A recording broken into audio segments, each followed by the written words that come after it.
Hey guys, welcome to Today's the Day with Zack Andersen. This episode is brought to you by Alchemy Sales Coaching. I hope you guys enjoy.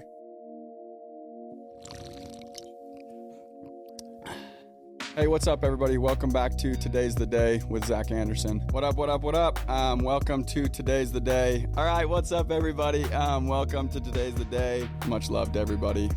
Today's the day.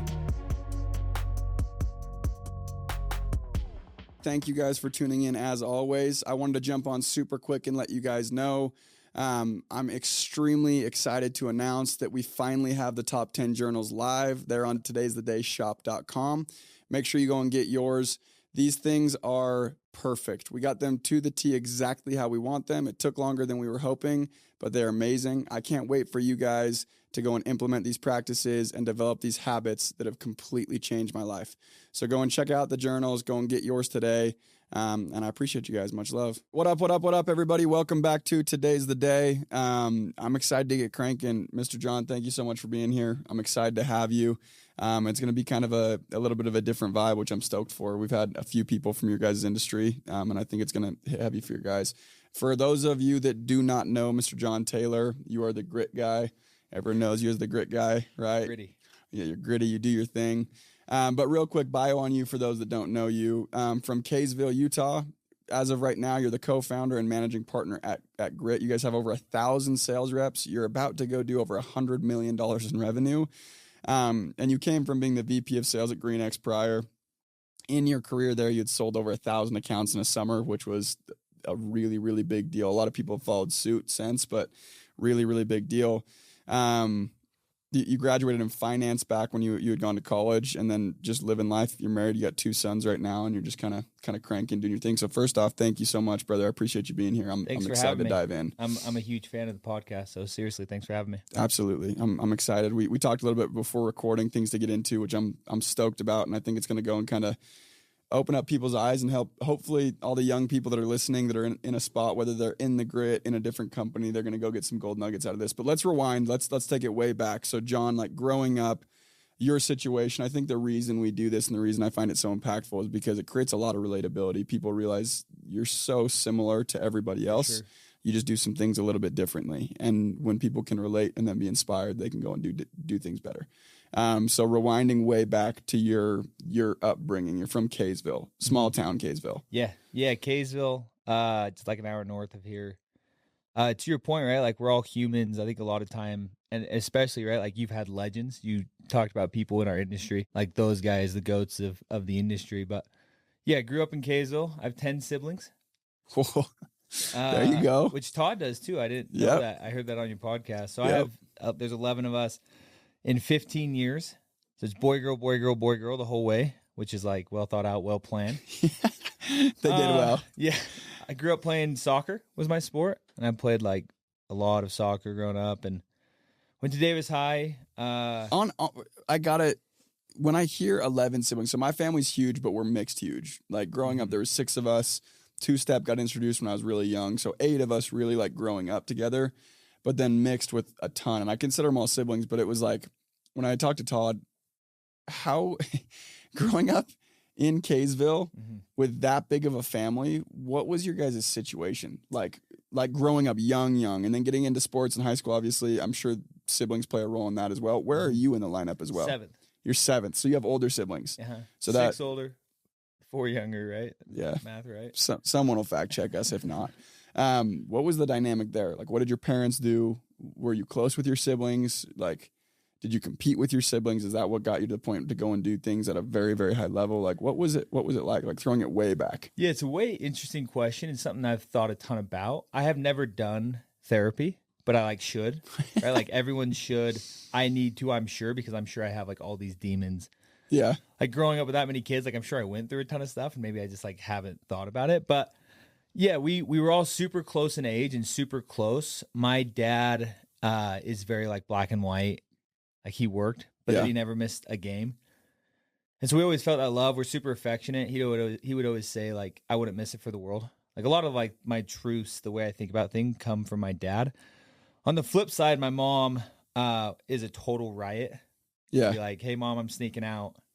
You know, she's like, okay, just be back at 5. Don't tell your dad. Right. Like my mom was is such a homie and so fun. And we're like super close. And so it was an interesting dynamic of like the two polar opposites. My dad, like no video games, TV, Friday after 6 only. We got paddled like growing up. Yeah. Which is like interesting, like especially like in 2023, like that's super like leather handle, like bend down, touch your ankle, like paddled. Yeah. We did Suzuki, like it was in a lot of ways super organized and structured. We all matched. Which it had to be, I assume. If not, it's just chaos. Like, yeah, dude. I have 2 kids, and like everyone has 4 kids nowadays. Like how many kids? Like everyone has 4.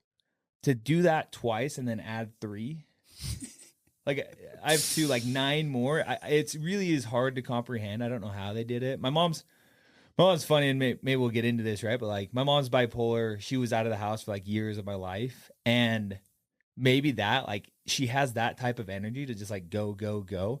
Yeah. And now my mom can like hardly get out of bed. But people are always like, oh, 11 kids, like I would have gone crazy. She's like, oh, I did. Right? Like I have. She's like, happened, done, No, been seriously, there. like no, but no, I love my family. Super cool upbringing. We're all super close. Yeah. Siblings. My siblings and I are super close. I talk to my parents often. We do like family updates. Like it's an interesting dynamic. It's really cool. And we have people everywhere and doing different things. Like I'm certainly the most like entrepreneurial. My dad is a real estate attorney. The 3 like paths of success were like medical school, law school, or business school. Yeah.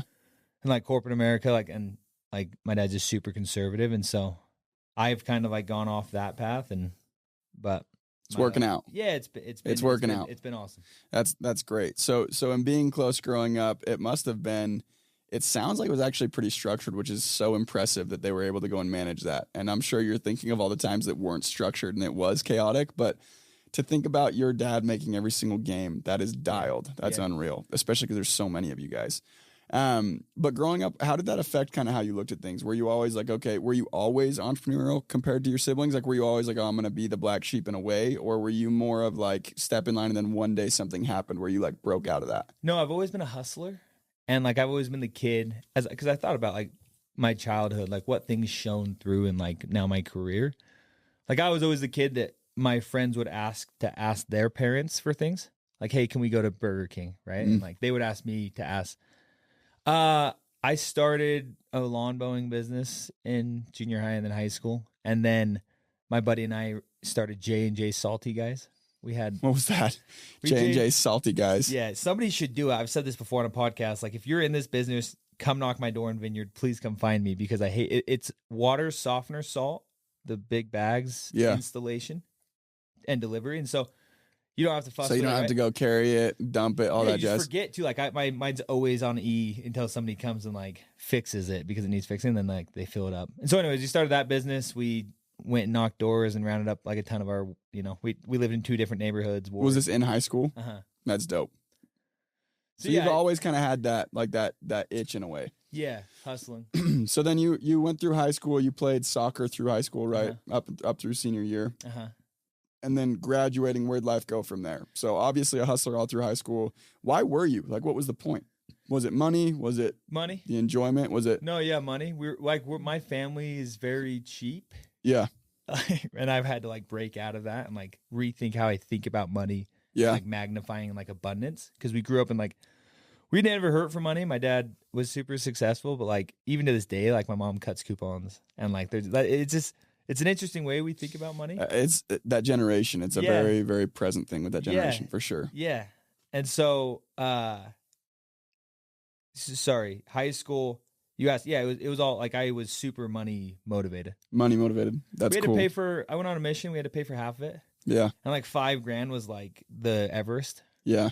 Like I couldn't. Imagine. So you worked, I didn't end up going on a mission, and I know people that go, and it's very impressive to me, not only when people go and sacrifice 2 years of their life, but they pay for a portion or all their mission. Yeah. Like that, what for you was the driving for? Were you very, very religious growing up where it's like, yeah, I know I got to, or was it like an expectation where you're like, what was that for you, and why? Where'd you get the drive to go make $5,000 to go sacrifice 2 years of your life to knock on doors? Dude, it's so interesting because you don't think about a lot of this stuff in your childhood. Ever. right? Yeah, ever. So like, no, you don't. Unpeeling it. And that's why I think, dude, I got to go to therapy and like unpeel some of this stuff. Well, consider this your first therapy session. First session. I'm gonna say you're gonna start crying at some point. I'm not gonna know what happened. No, it's good. And I'm gonna sit here and I'm gonna be like, oh boy. Vulnerability is great. I'm all for it. I was like, I had fun in high school. I was never like crazy, but I was just like always gonna go on a mission. I watched like a movie when I was young, and felt what I thought was like the spirit, and like was like stoked on it. An LDS mission, right? And then my brother, who was the movie The Best 2 Years? No, but I love that movie. One of our guests produced that movie. Yeah, legit movie. It was a Joseph Smith movie. Cool. And at Temple Square, and like that's where like I feel like I felt like that's the first time I remember feeling like God. Yeah. In my life, which was a super like impactful moment for me. And then my brother was like anti-religion. Like he partied all high school, like went to Utah State, wasn't going on a mission. He was my idol, like still is in a lot of ways. But like I said, he did Harvard Law School. He like does M&A in New York, like totally different than what I do. But yeah, he's awesome. So he went to Utah State, went and did pest control, hated it, quit after like 2 weeks. My oldest brother did pest control, and crushed it. But he read this book called The Alchemist, wanted to know if there was God. He bought a Book of Mormon, read it, felt like it was, true, and discovered God, and then he totally changed. Like, really? Yeah, like he was pretty angry growing up and pretty like rude to most people besides me. Like I had his black Forum shirts. He skated, I skated. He played soccer, I played soccer. He loved Man U, I love Man U. But he was just like way happier after that summer, like lighter. He felt lighter. And so anyways, long story short. Which for you as his little brother had to be somewhat like inspiring in a way. For sure. Which is cool. That's really cool. For sure. So anyways, long story short, we were there one night in my parents' house, and I was like, well, cool, dude. Like, what's your plan? Like, are you going back to school? And he's like, no, like, I went to the dentist and heard something anyways. And I'm like, no, dude, like my oldest brother already went on a mission. My next one's not going for a long time. And they're like, no, I think it's like Patrick. And I'm like, he's not going on a mission. And they're like, no, I think. So like they kind of spilled the beans because he didn't tell anyone. Really? So that night we go and he's like, yeah, dude, like, I was like, I heard something weird. I didn't want to bring it up. We would always go get like Leader Mountain Dews and chill and chat. And he was like, yeah, here's my call, and like showed me it. But we were waiting. He already had his call. Oh, damn. That's cool. That's really cool. Yeah, the next week, my dad and brother were getting back from Thailand. My dad called like a family meeting because if there's that many kids, like you have to like you have to corral everybody. Yeah, for sure. Schedule a time to talk. Everyone thought my dad was telling us all that like they were getting divorced. I didn't because I knew, and my parents aren't divorced, and whatever. But and then he's like, "Oh, I'll turn the time over to Patrick." So, anyways, that was like super. So that was the first time in my life that I like wanted to know if it was like actually for me, and then I felt like I did and prayed and got an answer, and then went and served a mission in Tahiti. You served in Tahiti. I went to Utah State for a bit. Went to Tahiti. First area. 2 full years. That's 2 amazing. Years. How was that? It was amazing. Like coolest. Like I say, like it saved my life. I attribute most good things I have in my life to. Why? Why do you think that? I think I left as like a young, and maybe it was just that time. Maybe I could have gotten, but I think it accelerates. Like it's a really hard thing, like door knocking, like most things. Like if you go do something really hard, it like accelerates growth. And so the mission was that for me. I went all in on it. I was stoked on it. I had to learn French and Tahitian, and it was like really hard. First 5 months were on Bora Bora. That was like chill, but then hard. And yeah, dude, it was just amazing. And I look at like who I married, who I like love. Like I'm so stoked on my wife. And I went to BYU after, and like my education, like I wouldn't have done. And that like work ethic of like knocking doors to the level, like a lot of it I attribute back to like those lessons learned. Yeah, so that's what I want to ask, is there's in most people's lives, and the reason I love hearing stories is because there's a few things. First thing, you go and you realize, okay, everybody's life isn't so different. And the next thing you realize is almost everybody goes and has catalyst moments, basically moments where it's like breakthroughs, and they happen multiple times in life, obviously, to go and hit different levels. And the mission, and the reason I'm such a big fan of missions, I didn't serve a mission, but like I support anybody that does, is because I think that's a breakthrough time for a lot of people. And what a breakthrough is either you learn things that never leave you, or you gain a new perspective on life, which changes how you do things, all of that. So my question for you is like, what lessons did you learn or what perspectives did you gain out on the mission to go and really shape the way you looked at everything since then? Yeah, the first thing that comes to mind is like I really learned, and I'm still learning. I mean, by no expert but like humility for the first time. Like I thought I was really hot thing in high school. We won state. Like I thought I was the center of the universe. Yeah. And going on my mission, living in like a third world like country, and you just like very quickly realize like, oh, like people don't care about you at all. Yeah. It to some extent, right? Like people care, but like no one thinks about you as much as you think about you, and they never will. Everyone thinks about themselves, and they're the center of their own universe, right? Yep. And so that like really hit me on my mission of like, oh, like like I'm walking up. They're not actually thinking about like how I'm walking and how my tie looks. Like they're actually not. They're thinking about their own problems. Exactly. And so on my mission, I really I feel like learned that. Yeah. Where I used to think that like whether it was like playing soccer or like dude up in a passing the sacrament or doing whatever, like everyone's looking at me. Yeah. And they think I'm either cool or they think I'm not cool. It's like no, like they actually don't have an opinion. They don't care. Well, you just nailed probably one of the most important lessons for someone to go and embody, and that is like if you knew how little people actually thought about you, you'd be offended. And like it's so true. Heard that, but that is so true. It is, and you learn that in learning that on your mission. I would argue that's so valuable, and you also hit this on the head. The reason that's so valuable is because when you feel like the center of the universe and you think people are always thinking about you, it goes one of two ways. It either goes and turns you into a total prideful, cocky prick. That was more me. Or it goes and completely destroys your confidence, makes you extremely insecure, and makes you act different than you actually want to act. For sure. That's the two ends of the spectrum. And if you can go and remove that way of like living based on what you think other people think about you, you go and you start, in my experience, you go and you live in a way that makes you way happier, way more fulfilled, and also gives you the chance to have a much bigger impact. So I'm glad you brought that lesson up. We haven't really had anyone hit on that super heavy, and I love that. I think that's super important. Yeah, 1000% doubling down on what you just said and I think about the people who I like the most, who I interact with, and I'm like, oh, do I really like them? I've thought about this a ton, like, why is that, right? And a lot of the people that you've had like a front row seat to, right? Like whether it's Casey or Jeff or all those guys, or it's like, dude, one of my favorite people in the world is Matt Rasmussen at Ion. Right? Yeah. And it's like, well, why do I like, or Dave Decker? I just met Matt a few weeks ago, actually. Such a homie. Yeah. But the reason why I think is because they're authentic. And what I mean by that is if I am thinking about if I am trying to shape the way you think about me, if I'm trying to control, dude, I want to come on this podcast and I want Zach to think I'm a certain way. Yeah. I want him to think I'm whatever those things are. It's really hard for me to be authentic. Yeah. Because I'm trying to control your way of thinking. Where if I'm just... I want Zach to think I am how I am. Yeah, if I'm just really like... And I have my truths. It's interesting. Like, anyways, I have my truths, and like kindness is the biggest one. Like if you're not nice, I don't care what you are. Like if that's what I'm focused on, just being kind and like authentic, then like you're probably going to get what you want anyways. Like, oh, dude, I really want people to like me. Well, it's like, well, then don't try to get people to like you.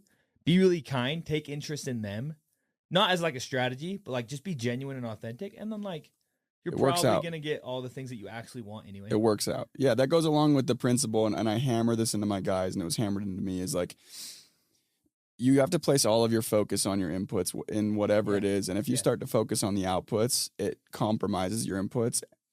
By doing that, it compromises your outputs. 100%. So to make that less confusing is you got to go focus on like what you're putting into everything, your relationships, your work, everything. And if you're absolutely aware of that and doing it on purpose for a reason, your outputs are always going to go work out. But the second you start worrying about your outputs, you feel a sense of being out of control, right? And that creates scarcity. That creates all of these negative emotions that go and make it really hard to get the outputs that you want.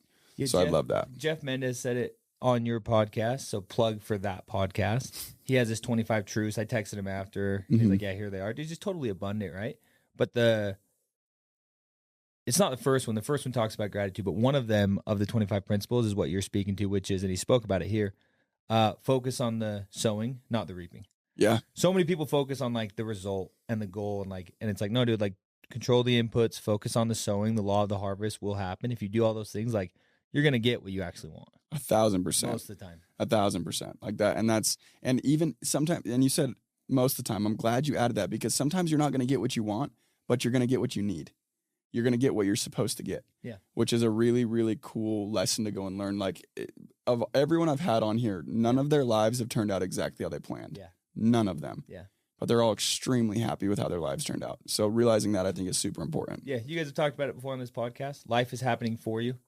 You can only connect the dots looking backwards, right? What you thought was the worst thing ever. When Casey, that company went bankrupt, right? Like what he thought was the worst thing ever. Yep. Ended up being the biggest blessing of his life. Yeah. But because he controlled the inputs, right? Like Exactly. life just doesn't happen for you if you're sitting on your thumbs, right? Exactly. Like, if that's the Y, like you're the X, and you'll get the Z, but like you have to do both. Exactly. I love that.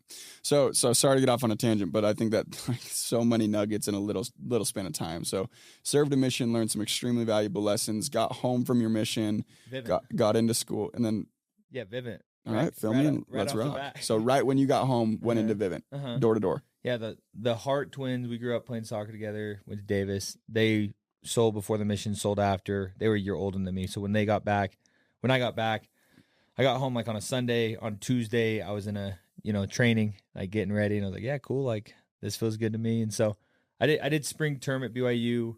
I was a waiter. And then I went and sold that summer in Mississippi. Where in Mississippi were you? We went down to like Moss Point. We went like all over. But my first week, I went and shadowed Nick Brown and like Brian Vogelsberg office. Yeah. Mark Franson. Like, yep. Yeah, I know Vogelsberg. So it was like my first, because I had to wait to get licensed. And I sold 9 my first 6 days. And I was like, oh, like I love this. Right? Yeah. Like I'd worked hourly jobs and it was like, oh, like I love this. I can compete. I can like control my own destiny with this. And so I remember somebody in the office being like, oh, like I think you like found your thing. And I was like, oh, like sick. Like, yeah, I'm stoked on this. That's amazing. Mississippi's and tell me how off topic, because I sold in Mississippi as well. My first year I was in northern Mississippi, Memphis, Tennessee, down to Jackson, Mississippi. Yeah. Totally different from where we grew up. Yeah. Like, and I think that was one of the most valuable things I could have ever done was be fully immersed in a different culture. Yeah. And I love it, and I'm so grateful for it. And I continue to go to the South every single year. Like it's my favorite thing ever. Faith, family, football, right? Good people. Doors open, come in. You knock on the door, they're like, come in. You're like, no, like, okay. You don't know who I am, dude. I'm not family. Yeah. Like, no, you're literally knocking, and you just have so much cash in your pocket. You're just ready. And you're like, oh. But no, to your point, and I think that's one of the biggest blessings and lessons of a mission. Is that experience, right? Like you got that experience. You didn't get on a mission, but you got that experience in Mississippi. Yeah. And it opens up your eyes. Like traveling opens up your eyes to the world. You realize like, oh, like Mormon, Provo, Utah, that's like not the world. Yeah. Like that's like there's bigger than Utah. There's like Saudi Arabia. There's like Asia. Yeah. You start traveling and you're like, oh, the world's bigger than it's huge. My 100 square miles. Exactly. No. So you go out, you have a phenomenal experience, which is very different from my story. So if you don't know my story, go listen to my story. It's on one of the solo episodes. And you kind of find your niche, right? And then you go back from summer. I assume you continue in school because you did end up graduating with a degree in finance. Yep. Went back to BYU, was going to do corporate finance, and then I was going to do Northwestern Mutual. But a guy told me there, like, look, it can be hard. Like, you should go out. Well, first I sold in Utah because we were getting married. My wife's mother told me no. And so we had to wait for a bit. And it was a long story that she was a year out of Told you, whoa. That's a whole other story. She told you no, like, no, you can't marry her? Hard no. Like, not even. I got to understand this a little bit better. You got to fill me in on that. My wife graduated high school. I had met her playing volleyball. I was like, oh, she's cute. But then, like, I just kept thinking about her. This was in 2015. So we're almost married 7 years. Okay. She's amazing. And so anyway, she graduates high school. I take her out on a date. Waterfall, romantic. I mean, the whole thing, right? She went to Lake Powell. By the time she got back, I was in Mississippi. So we talked on the phone all summer. That was that summer. Come back August. She goes to Utah State. I go to BYU. We do the weekend things. And then in November, 2 months later, we're asking her mom. And her parents are divorced, so it's really just like her mom. Yeah. If we could get married. And she said, hell no. She said no. Yeah, why no. did she say no? What was her reasoning? She's protective. And then Emily was 18. So honestly, like looking back, I bet in the moment that was like a huge slap in the face. Yeah, looking back though, do you think that was probably what you needed to hear and probably what you guys needed to go and have the relationship you do now? Yeah, for sure. It was like, that's cool. I picked her. I went and talked to her at a Harmon's upstairs. Perfect. I went and picked my wife back up, and she was like, how'd it go? I was like, oh, it was like really good. And she's like, oh, tell me about it. And I start telling her about it. She's like, that was not like that. That does not sound good. Like, I couldn't have gone worse. And then essentially, you know, my wife just told her mom, like, hey, we're getting married in July. Like, we'd love to have you there. And it was really like, okay, like we're like, this is us. So she took you serious at that point, I assume. Yeah, like Her she didn't mom have a did. choice. Yeah. And it wasn't like I had my head down. I wasn't talking, obviously. Yeah. But it was like, yeah, like we're doing this, and we did. And then the year after, so I did pest control in Utah that summer. The year after was my first full summer, but it was going to be my last summer, obviously. It's always the last summer. My first 3 were, yeah. And I went out and like, you know, I'd made 18 grand my first year. Thought I was the richest guy in the world. Yep. Made 35 year, like second half summer in Utah. Told my wife, like, we're good. Like, what do you want? You know, You can have anything. Here's the credit card. Yeah. Like, babe, like, what do you want to go on vacation? Like, we're good. Just such a small world, right? Like, cause $5,000 was my mountain. Yeah. So then I made 35 and I was like, oh, like, I totally understand you. I remember buying AirPods, and anyone who's listening, I tell the story all the time. That, for whatever reason, stands out to me. I ordered AirPods, and I was like, made it. Yeah, I walk into UV with my AirPods first week, and I'm like, yeah, they're no wires. 100%. I bought them. They're mine. They're yeah. my parents. So I totally relate. I totally hear you. But then, yeah, I did my first full summer that year. I made like 160, and I was like, oh, this is like. Was that when you finally made the switch of like corporate game plan to I'm just gonna run with this thing and see what it does? Yeah, they started talking to me because I was finishing my finance degree at BYU in April of that next year. They started talking about becoming VP of sales, but the time wasn't right. So I was like, oh, I'll go sell one more summer. That's the summer I sold 1,000, and then I became the VP of sales. And then that next summer, I ended up doing it again, and then, you know, we kept riding, and then Greenix wanted to slow growth, and then I'm fast forwarding a lot, and we started Grit Marketing, and now here we are. And there we go. It's been, like I said, it's been amazing and surrounded by incredible humans. So along that way, there's a few things that stand out to me. Biggest one being you made a pretty big pivot, and I assume that year you went and made almost double 6 figures was why the pivot was so easy. Yeah, more. Yeah, well, then I more than doubled. Well, yes, that year it was like, oh yeah, this is gonna work. Yeah, so that's really, really cool, and you had to have the confidence to go and do that. But on top of that, you also did some very notable things in the industry. Just so everyone understands, 1,000 accounts in pest control is top 1%. Like you are 50,000 pest control reps to ever do it. You're in the top probably 200 maybe that have ever done it, 100 that have ever done it maybe, right? You know better than me on that. Yeah. But like literally like it's very... For alarms, 300-400, right? Exactly. It's a lot. It's a very minuscule amount of people that do it. Yeah. And I'm curious, where did the switch flip? So my best year was just over 300, and like you have to turn on a different mode to do that, right? And I've only done it 1 year, so I have mad respect for people who go consecutively do things. I did it to say I did it because I'm not talented, or I wasn't talented getting into sales or anything like that. But I had to flip a certain switch where I was like, probably an unhealthy switch, like an obsessed, like everything I did revolved around hitting a certain metric. And you went and did the equivalent or even greater, in my opinion, honestly. So like you had to have flipped that switch unless you're just incredibly talented and I'm missing something, which I don't think applies to anybody. But like, no, it was a switch. Where did that come from? Because you must have done good in your first year at Vivint. You must have done pretty good your second year in Utah, but like third year was, and I sold 500, which is great. Like that's like that right there.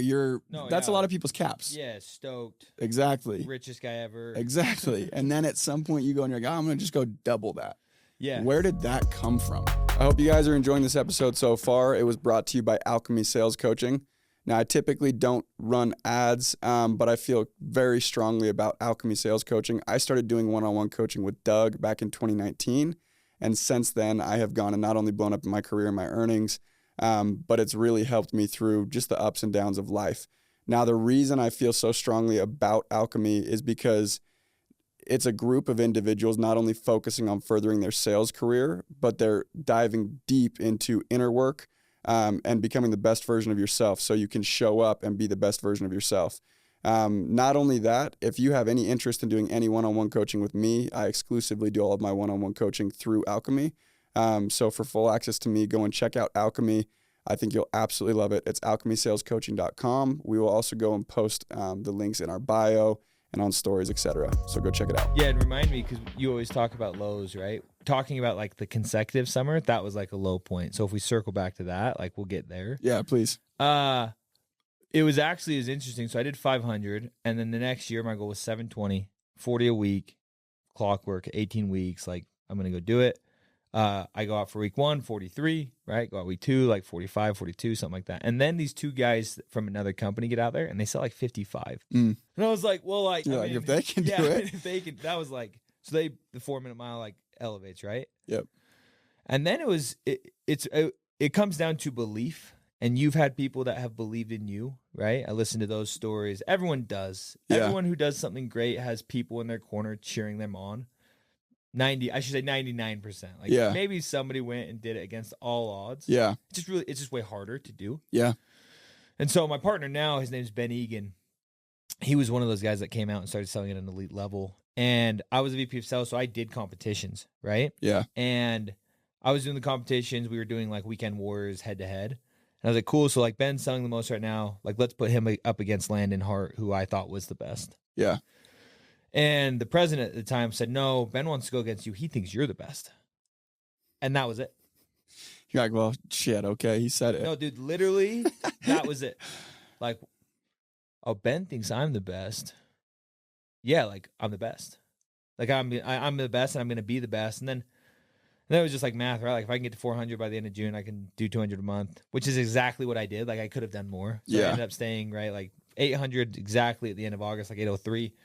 Finished September 26th, right? Like, and then the year after, did it way shorter time. But it was that switch for me of like, why not believe I'm the best? Which that's actually that's very different from my experience, but it follows the same principle. So like you just said, 99% of people who go do something great, they have somebody believe in themselves before they do. Yeah. And in your situation, he believed in you enough to just say, oh, he thinks you're the best. And you just flipped the switch and like went beast mode. I had somebody literally sit me down and like tell me like, you can do it. I believe in you. And I still didn't believe myself for like 6 more months. But what that got me to do was the next step. Is I'm like, okay, if he believes in me, I owe it at least one more day of knocking to try. Right. And then that led into one more day. And then I finally started over time. And Brad said on his episode when we came on, Brad Rossiter, you confuse often confidence with experience. And I got to the point where I finally got that belief after so much experience. But you had like this switch flipped. You just needed someone to say you were better than Hart. And you like switched and just, that's sick. Like that is very, very cool. Yeah, but it's interesting. And I thought this when you said it, something that people discount in business all the time, somebody that I really respect said this, is timing and luck. And so was that the first person to ever tell me I was the best or believe in me? Probably not. Yeah. But for whatever reason, that moment of time, I was ready for it. That's right? cool. Like the universe had set me up to where I was like, cool. I put in all the work. Like I have this, process of success and, you go through it, you have the desire, you have belief, you understand why, right? Like you want it, you understand why you want it, you believe it, you go work really hard. Then you start to get results and that increases your belief. And then that belief, you go work really hard, and then you get bigger results, and then that. And so, and Casey's talked about it on your podcast, right? Like your goals, your dreams just keep getting bigger because your results and you're stacking dubs. You now have the confidence to lean on those of like, oh no, dude, I've done this and this and this. Like before I'd done 1,000 or before I'd done this or before you had done whatever it is, you had never done it. Yeah. But now once you did, now it's like, okay, your horizon expands. Now you have new goals and visions and dreams. So I'm curious if you agree with this. So the way that I've understood that, and I've been to a lot of Tony Robbins seminars, and like they're my favorite. Casey took me to my first one, or let me come with him when I was 19 years old. Amazing. And one thing that he talks about is like that belief cycle you just talked about. Belief leads to actions, which leads to accomplishments, which leads to greater beliefs, which is just a cycle that continues growing and growing and growing. But the reason, like, I want to make sure I explain this the right way. The reason that's so impactful and the reason that works is because what a belief actually is, and Tony Robbins broke this, and I'm curious what you think. What a belief actually is you're now creating a new identity for yourself. And in the journal that we just released and we just dropped and we're selling, there's a full page every week dedicated to crafting your identity. And Casey Bod does it. It's one of his weekly planning practices. Yeah. And the reason you want to go and craft your identity is because Tony Robbins says And the number one most influential, impactful, and powerful driving force in a human being is the need to act exactly as they identify themselves. So in congruence with their identity. So what I view that as is you go and you develop these beliefs in yourself, which really what that's doing is making that belief. Now you all of a sudden, your identity is I'm the best, right? And now that is the most powerful force in your body, is to go and act in alignment with I'm the best, right? And that's why I think beliefs are so powerful. So truly, if you have a hard time, like I don't know how to go gain belief in myself, just go write I am whatever, and go create an identity and go. I mean, the journal is a perfect option. Every week there's a category where you write what you are in every aspect of life.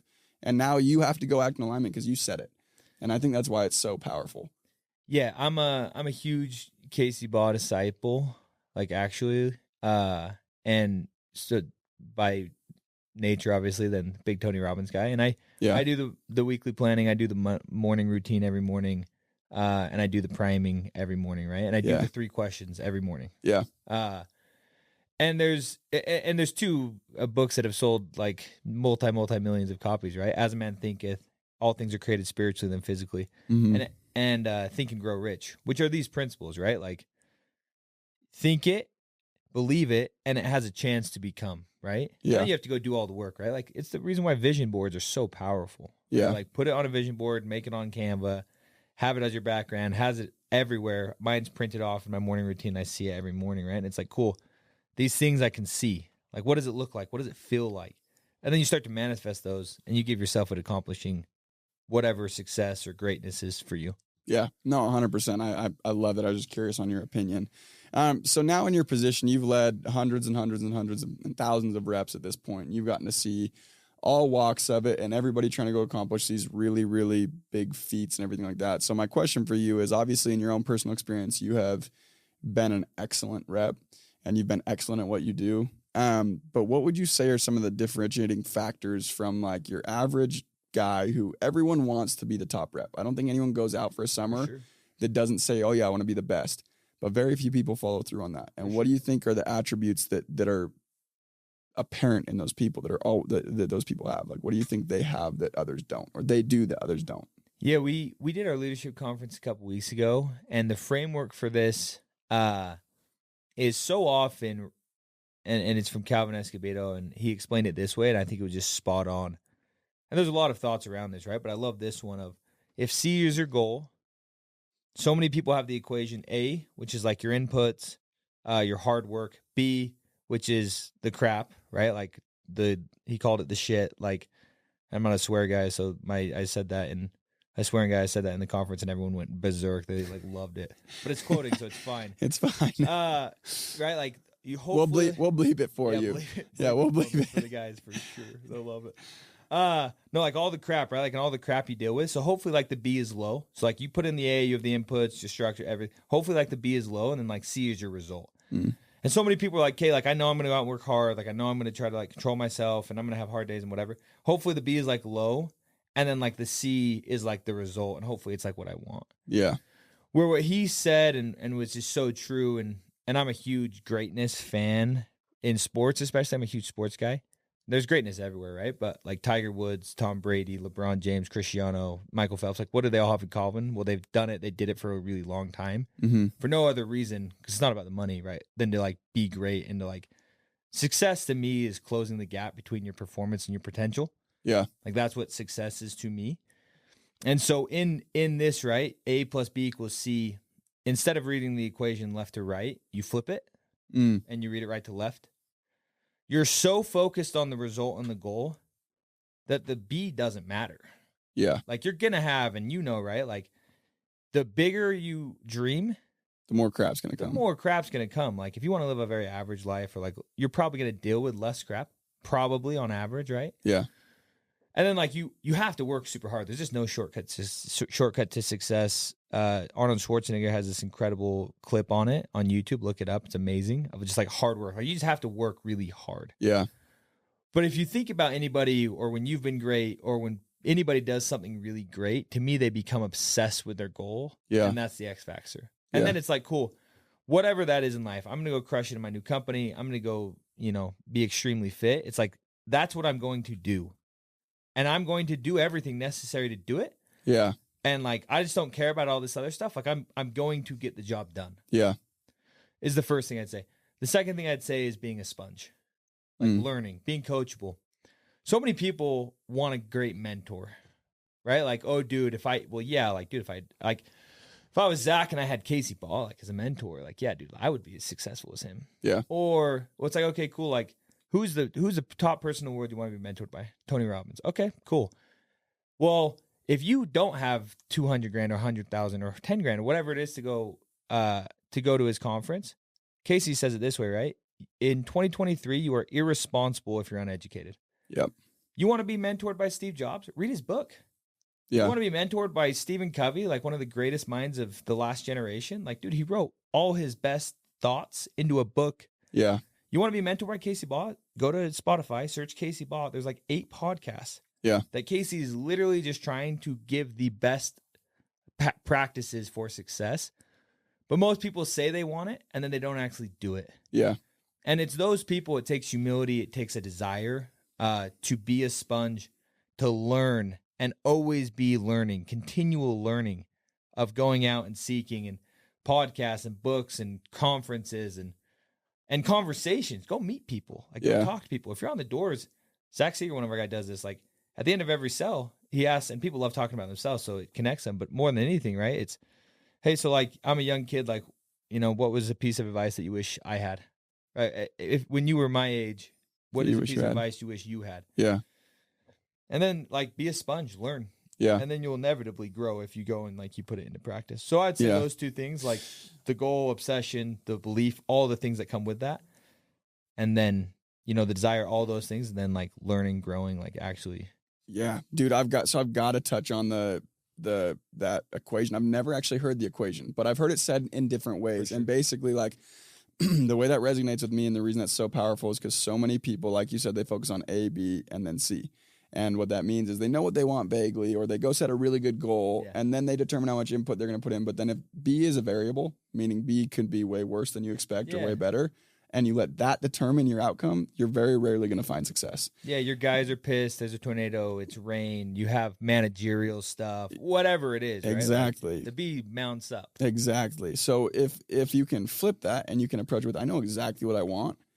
I don't know what's going to happen yet, but once I know, then I'll be able to determine the input that I need to put in to get what I want. Yep. Then there's you let your input be the variable where it's like, yeah, the only thing that means is I'm going to have to work harder. It doesn't mean I'm not going to get what I want. It just means I might have to change how hard I thought I was going to have to work. And that's happened every year that I've gone and had breakthrough years. Selling 300, it was even harder than I expected. And I thought I was prepping for it to be the hardest thing it could possibly be. Yeah. Like, I was, like, alone for a lot of the time. I was, like, sick because I was, like, again, unhealthily obsessed. Yep. Right? I wasn't eating. C was the biggest thing in your That's world. All I thought about. Yep. Like, I didn't care about anything else. So I like that equation. I've never actually heard that. That's really, really cool. Yeah, and then all your energy went towards that. Our energy, Jim Collins talks about a flywheel, which is like the wheel of, you know, fortune, huge wheel, right? What happens when you push it? It moves barely. Yeah. And then you push it again, and it moves a little bit. And then you start to go momentum, and soon enough, if you're for positive or negativity, like, you feed into the negative stuff. Oh, dude, this guy sucks. I suck. This job isn't for me. Yada, whatever it is. Your flywheel just starts spinning, and now you're off the. Now, like, you're digging yourself out of a huge exactly. Because you gave so much energy to that, you just put yourself down, down, down. Yep. I think you said it with Finn. If you're in a hole, like, stop digging, right? Like, quit pushing yourself down. It's the first rule, right? Yep. But the same on the positive, dude. I'm the guy. I'm gonna break records. I'm gonna set a new standard. I have incredible people around me. I'm so grateful. Who am I? Boom, boom, boom. Now your energy is flowing. Now that flywheel, dude, you're untouchable. Yeah. Right? Like, and then things are gonna come and you're gonna deal with it because, dude, you're the guy. Exactly. No, I love that. Like, it all goes back to identity, honestly, which I love, and I think it's such a valuable lesson to go and learn early. Yeah. Like, I really, really think so. So, pivoting just a little bit, I have a question for you. And we talked a little bit prior to starting and starting recording this, but The one thing that the Grit does phenomenally well, obviously we compete, and I think a lot of people have been more surprised than not when I had Kyle Nelson on, and I've had different guys from different industries on. I just think there's so much value, and one thing I've learned is anyone who's truly successful is going to go help anyone they can be successful. Yeah. And if they're not willing to help, that's a really good sign they're probably flaunting something they don't have. 100%. But on that, like the company that you guys run, the Grit, and like the one thing that I would say you guys do a phenomenal job at, which is the most important part about the groups that I lead, the region that I lead, is like culture. That is my number one. That would be if I said there's something I'm good at that I think I've like dumped my heart and soul into, it's culture. And I know my reasons for it. I know what makes a good culture for me, but I have a couple questions on culture for you. And I know you have an amazing team that helps facilitate that, but you also get to oversee everything and make sure it's you get a front row seat, right? For sure. So how would you define culture? What does that mean? Like, because that word is so loosely thrown around, especially in the industry. For sure. Like, how would you define culture? Matters. It's like, yeah. So two things. So your first point about you bringing on, me, a competitor, quote unquote, Kyle, whomever, right? I think it's a real testament to the abundance of our generation. Dude, 10, 15 years ago, 20 years, dude, people weren't doing this from what I understand. It was way more cutthroat. And so I think in today's age, people like you, like us, right, who have had so many great mentors about abundance, and that's very in trend. Yeah. It feels like in 2023 is like, be abundant, be giving, be growing. At least that's what I'm hearing. And maybe it's because I surround myself with people in podcasts that are like saying that stuff. For sure. But I think that's like the first thing is like, that's so big. That's such a blessing. Like 2023 is such an amazing year to live life. Yeah. Culture is what the leaders are bought into. Like that's like, if your leaders are bought into something and the leaders are bought into it and then people buy into it and then everyone all of a sudden, it's like, what are people about? Yeah. Like, are people about liquid death? Like culturally? Because like at the Grit, like people are about sugar-free Red Bull. Like culturally, that's our thing. People will make say comments about like all black because like culturally, like, but why do people wear a lot of all black at the Grit? Not that we can coin that, obviously. Like people have been wearing all black for. Well, it's because like that's what like people like the leaders are doing, right? Yeah. Whether it's investing, like if you have a culture of investing, it means like the leaders are investing, and then all of a sudden like people. I was just at lunch with a guy. Jake Shear, we were talking about this in this podcast, and we were talking about culture and how people do things and like what's accepted and what's not accepted. And like culturally at the Grit, traveling to like super foreign countries isn't something that the leadership does. And so like a lot of people just like don't really do it. Yeah. But culturally, we do a lot of other things, right? Whether that's giving or whatever it is. And so whatever it is that you want people to buy into, one, you have to do. Like you got to do it. You got to walk the walk, like lead from the front. And that's culturally, right? Mm-hmm. But people all the time, right? And we have an incredible creative team. And like I said, I can't take any credit for the design of it. But I certainly can at least say that I've bought into what we're about. Yeah. And the why of the Grit is impact and people. And those are the way, that's what we make decisions around, right? And so culturally, right, it's one thing to say you're about it, right? Or people come to, whether it's MFG or other design firms, like, oh, like, make us, like, look a certain way. Like, I want to look like this, or I want, like, define our, and then they just put, like, random core values. Yeah. It's like, well, is that what you're actually about? Is that what you're, like, actually doing? Because if it is, like, those will stick and those will emanate throughout the entire organization. But if it's not, like, if your culture is about, like, cutting corners and like lying, then like that will be very apparent. With if your culture is about yourself, if you're about yourself and like you're about the money, then your people are probably going to be about themselves and like about the money. Yeah. Inevitably, because, and you said it right, like cliches are cliche for a reason. There's a reason why the same things kind of get said, because they're true. Yeah. Like you become like the 5 people you surround yourself with is that's fact. Yeah. Like, and nobody wants to hear it, right? Yeah. But like, you do because that's what people around you are doing. And then you start to build like a culture, and culture isn't good or bad. Yeah. It's just what people are about. Yeah. You can have good culture, bad culture, lazy culture, a super hard working culture, a culture of integrity. You got to first decide like, cool, what do I want? What am I about? Cool. I need to live it. I need to show it. I need to get people bought in about it. And then like, let's all move towards it. And that builds 100%. So on that, then I would say my question for you, just advice to anybody stepping into a leadership role, to anybody who's already in a leadership role, because culture is always changing as well. If you don't maintain a culture, default, my belief in life is default equals negative. Yeah. Stagnant equals negative. If you're not purposely cultivating a certain type of culture, it's going to slowly get worse. Life by design, 100%. Exactly. So my question for you and advice for anyone stepping into a leadership role or already in a leadership role would be, what are some traits of a successful culture in your mind? Like if you were to give 3 to 5, this is what a successful culture embodies. Like that's what they're about. Yeah, to me, I think a couple things, right? Like to your point about culture, it's similar to trust. Trust is earned in drips, lost in buckets, right? Like same with culture. Like you say you're about something, and then like, dude, we're about working, until 9 o'clock on a Saturday. Like that's what we're about. And then you're seen at the apartment at 6:30. Like, no, you're not. And then boom, like it's gone. Right? Yeah. I think again, it goes back to like, there's not inherently negative or like culture is just a word to define what people are about. So first you have to understand and decide. And I say more understand like what you're actually about, because that's the same thing. Like MFG, when they came and they discovered like, what is the grit brand and culture? It was very strong. We just couldn't articulate it. Yeah. But it was there. Right. And so it's like, cool. What are you actually about? Well, what do you want? It's like the freaking dude I actually love the Notebook scene and the movie, whatever. Where it's like, what do you want? Right? Where it's like, what do you like? And really like, dude, like what do you, if you're listening, like, what do you want? Yeah. Once you understand what you want, okay, this is like what I want. This is like what I'm about. I understand why I want it. Then like do all the things, the manifesting, the explaining it to others. Hey, this is why this is important. Yeah. Tony Robbins, right? The life mission statement, right? Like to me, and I have my mission statement, right? But then it's like, cool, I have mine and I write it and I talk, I think about it all the time, and it's like, cool, that drives my life. That's what I want. Yeah. And then once you get clear on what you want, and some people are like, well, what if I don't know what I want? That's okay. Yeah. Like what I want in 5 years, hopefully fundamentally won't change, but like I may want different things. It's evolving. Like we're all doing the best we can. I love it. Like, so if I'm a leader, again, it's like, get clear on what you want. Why do you want it? Yep. Well, dude, I want to run an awesome team. Why? Because I want to make like a lot of money. Yeah. Okay. Like that's fine. Like why?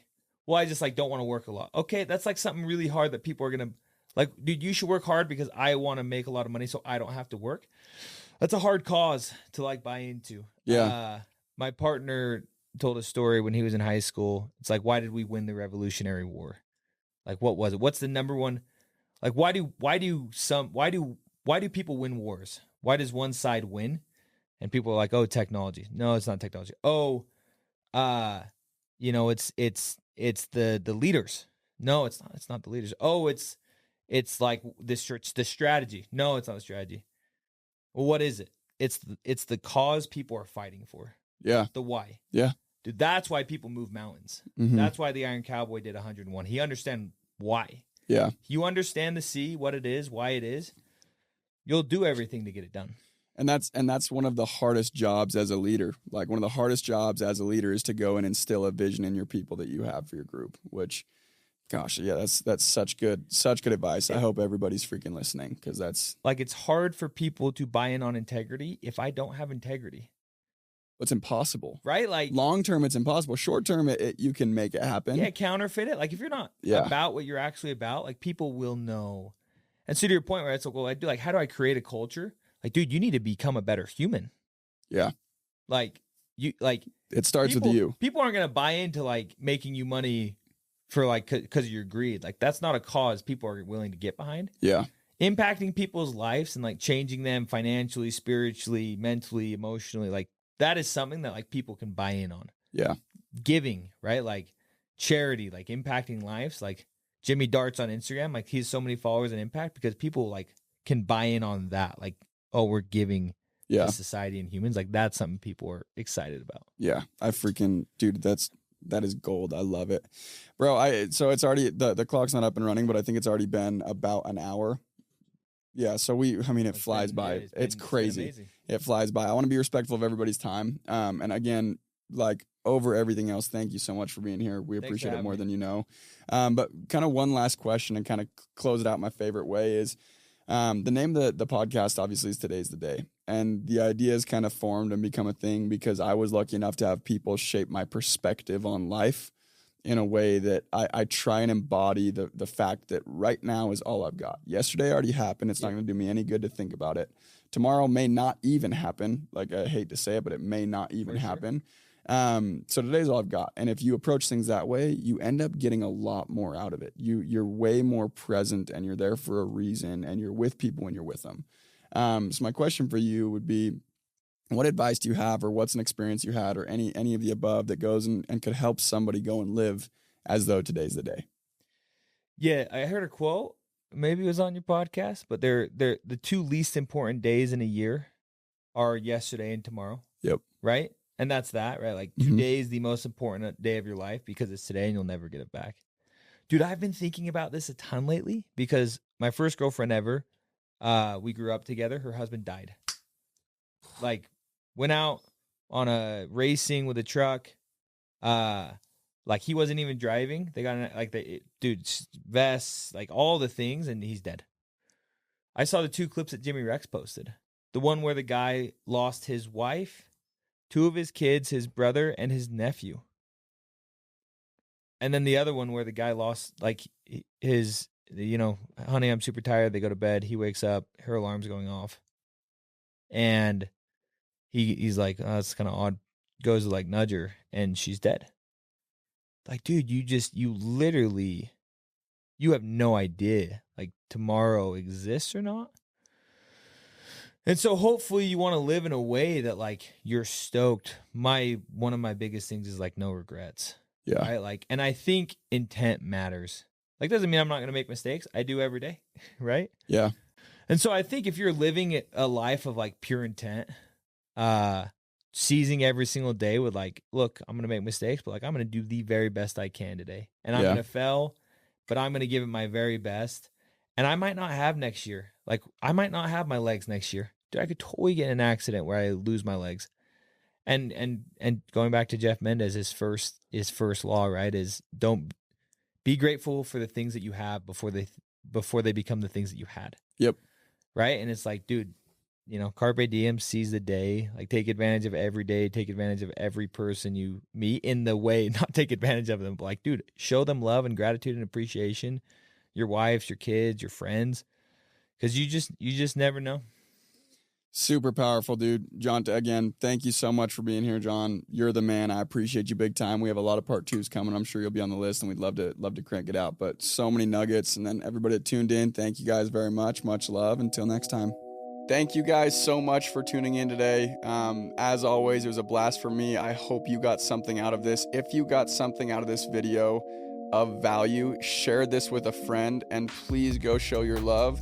We're on all streaming platforms, including YouTube, Spotify, and Apple. Any ratings, comments, likes, shares, they go a very long way, and they make it so I can keep doing these things for you, and I would appreciate it greatly. So please go share with a friend. Until next time.